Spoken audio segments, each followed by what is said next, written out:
Yun, Elise, masaya ako kasi makita mo na yung mami mo, si tita. Sana mag-ingat ka dyan muna sa labas. Yun, lagi ka mag-pray lang din. Huwag ka sanang malungkot kung sa resulta. Alam kong marami kami na naniniwala pa rin sa'yo. Kaya yun. Pasensya na rin kasi hindi ako nakapagpaalam na maayos kasi hindi ko talaga expect na nangyari. Kung pwede lang ako makapagpaalam ulit. Mag-ingat ka dyan.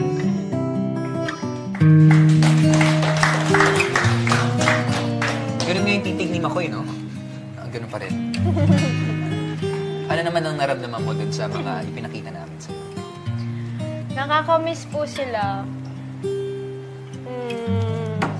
Hindi, pero talagang thankful ako sa friendship na nabuo sa loob ng bahay ni Kuya. Yun yung iti-treasure ko talaga na the most, siguro. Besides sa lessons, life lessons na madadala ko dito sa outside world, yun, isa pa yun sa yung mga friendships na nabuo namin sa loob.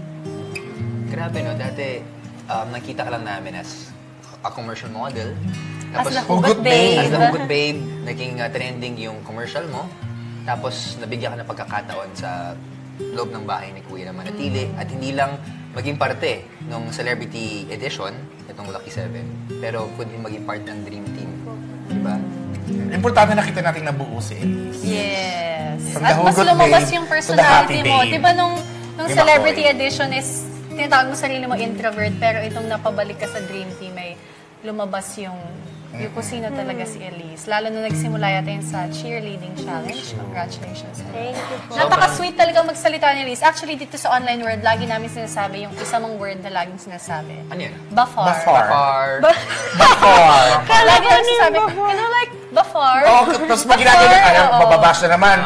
Kasi daw inu-awkward na yung pagsasalita mo. Bafar, Elise